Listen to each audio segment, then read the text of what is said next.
My every waking thought was, I really just want to get high once more, just to have, you know, as this is my goodbye to drugs or whatever.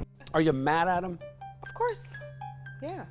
But you don't give up. It's been a whirlwind, to say the least, in the journey towards recovery for TJ Walsh. His family and I went on a journey through Philadelphia to locate the homeless and heroin-addicted young man. Somehow we found him. Somehow he agreed to enter rehabilitation and put ease in the hearts of his loving family, who has never given up on him. Our jubilation, though, was short-lived, as TJ successfully completed 7 days of detox, but after being transferred to a 30-day rehab facility, he walked out after only 6 days. His addiction had other ideas. As much as I wanted to be there, I knew from the moment I got there it wasn't going to work.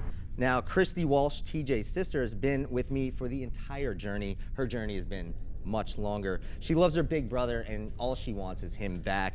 I'm not gonna go away. Christie and I actually went out to find him once again, and he was in the same spot, and he actually graciously agreed to sit down and have a conversation with us. From the second I agreed to go through the whole treatment process, it was no longer any of my decisions. Christie is incredibly strong, so strong that she's here on set to open up about everything she's seen with her big brother and the heartache her family is going through. You know, TJ has gone from the face of addiction to the face of recovery to the face of relapse and hopefully the face of redemption. You know, what are you going through? That's what he wants. He wants it. He doesn't know how to go about it. And as much as we could put in front of him on his plate, give it to him gilded on a silver platter, it wasn't done on his terms. And that's what you can see on the story that we did on Friday. It's so clear how much you love your brother. I mean, where you are with this. Let me ask you though, at what point do you get angry? I'm angry every day. It's a mix. It's a mix of love, anger, frustration, loving the addicts, hating the addiction. That's the key. Of course I'm mad at him. I'm mad at... What was it like when you saw him go through the door into rehab? Oh, I was so relieved, but also it was a cautious relief. Was it every day thinking? Of course, he's gonna leave today. And me and my mom would talk on the phone. Did you hear from him today? Did you hear from him today? It would be a constant reminder, okay, let's relax. Did your emotional guard come down at all through that 7 no, days? No. Christie and I have talked a little bit off camera, and we've discussed that there's this sense of you kind of start to fear phone calls.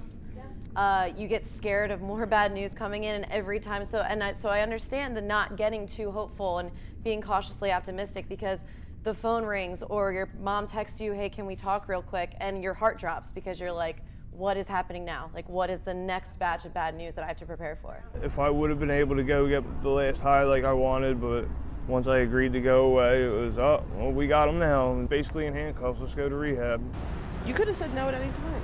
I wanted to jump out of the car going on the Ben Franklin Bridge. Right before we were leaving to go to detox, TJ had other ideas. He actually was trying to kind of leave. Berated he was my mom and trying to get out of the car to go get one last high and promised that he would go the next day, and we didn't let him. You know, we've had a lot of conversations, and oftentimes here on the show, it's somewhat academic, you know, but now to see you and talk to you, this is very real for you.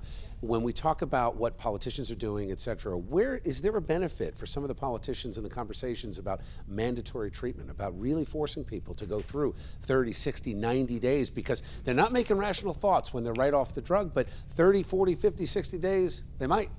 I'll tell you my brother's story. When he was able to leave rehab and it was an open door policy, and this is gonna sound crazy to everyone listening, but his idea was to get himself arrested again and get himself sent to mandatory rehab so he couldn't leave. He's only been sober when he was locked up in jail.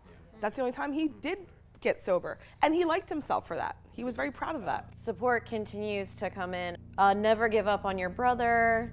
Hi, sister, be strong. It's from your sister. Oh. It took a lot of courage to come on today. Thank you. We want to see you happy. That's really it. I'd love to be happy.